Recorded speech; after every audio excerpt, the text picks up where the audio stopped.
السلام عليكم، يا هلا ويا مرحبا بكم جميعا. اليوم تجربتنا مختلفة. اليوم راح أجرب تجربة ولا أروع. التجربة عبارة عن التجديف بالقارب في وسط مضيق البسفور. صراحة متوتر، بس خليكم معاي لنشوف شنو اللي راح يصير. يلا. وقبل أن نبدأ التجربة أتمنى منكم لا تنسون اللايك والاشتراك، لأنه هذا صراحة يفيدني.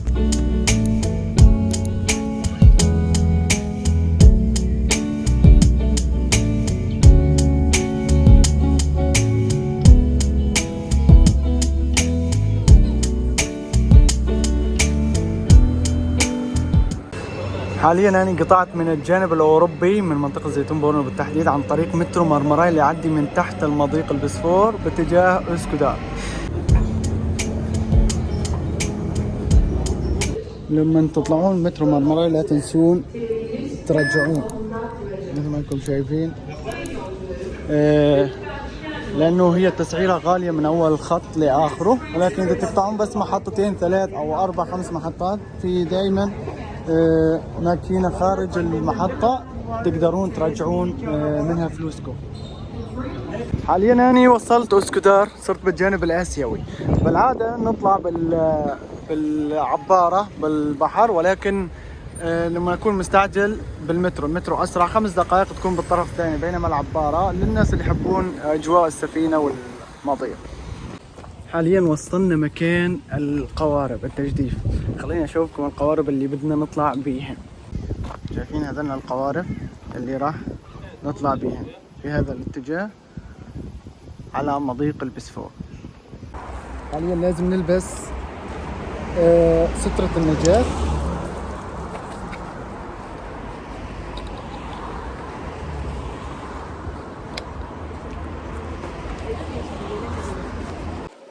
لازم تلبسون هاي وهاي من تحت اللي مشان ما يدخل مي، لأنه احتمال كبير انه نتبلى المي.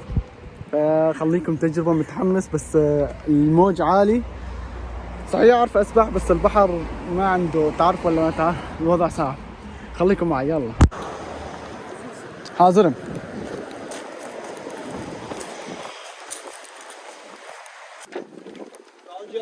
والله هيك.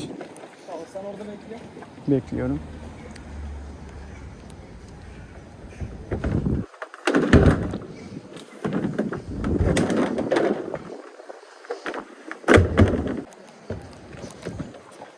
Kürek senin.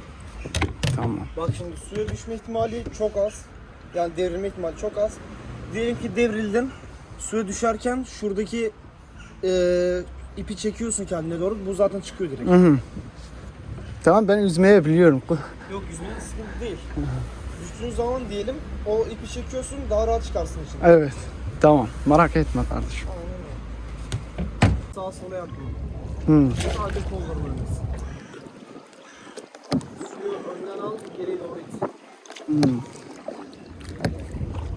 Şimdi sağ taraftan benim küreğime bak. Küreğin suya bu şekilde girdiği zaman hiç faydası olmuyor bak.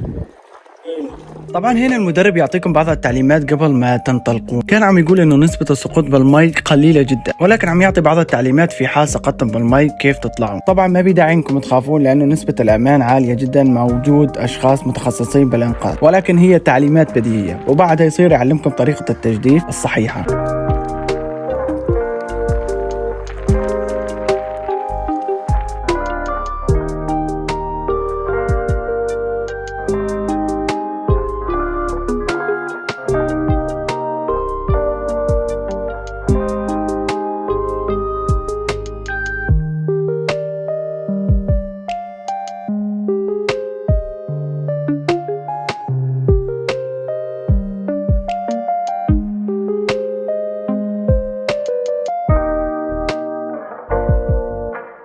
طبعا احتمال يجي ببالكم انه تخافون لا تصطدمون بوحده من هاي السفن، بس اقول لكم اطمنوا، ماني مثلكم كنت خايف من هذا الموضوع. طبعا هم ناس متخصصين ويعرفون حركه السفن بالضبط. حتى بعد ما تقطعون مسافه معينه تلاقيه ينتظر بمكان ويقول لكم خلينا نقف بهذا المكان ما نتحرك، لانه في سفن بهذا التوقيت راح تعدي من هذا المكان. وهي التجربه تقريبا عباره عن ساعه كامله بالبسفور، تروحون باتجاه جسر محمد الفاتح تجديف، وبالراجعه ترجعون مع التيار. ما بداعي للتجديف، الهواء والتيار هو لحاله يرجعكم.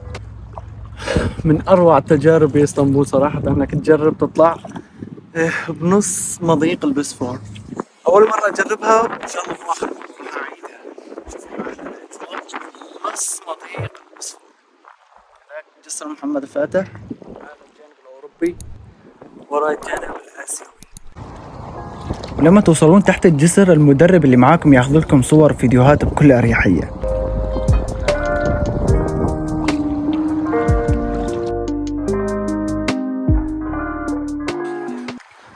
اسمعوا عم بيقول لي انه ازنقل واحد بتركيا.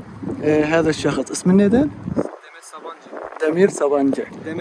دمت صبانجة. هذا بيته. ازنقل شخص çok iyi bir insan yani. ها Yani أغنى direkt zaten tanıştığınız zaman fark edersiniz. عائلة باسطنبول. هذا بيته. طبعا تروحون تشتري الرجعة على الهيل. خلاص يعني مو بس جولة، يعني تقريبا جولة تاخذ ساعة. خايف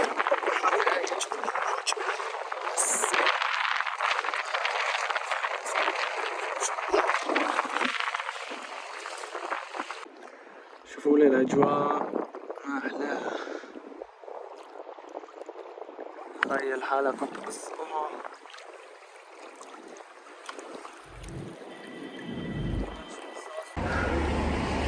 حاليا انتهت جولتنا. Çok sağ ol, teşekkür ederim. Su istiyor musun? Evet, var. خالصين أروع الجولة اللي جربتها بحياتي صراحة.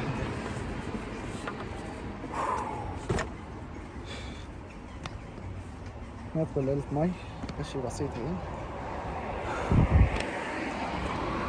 تجربة من العمر، أنصحكم تجربونها.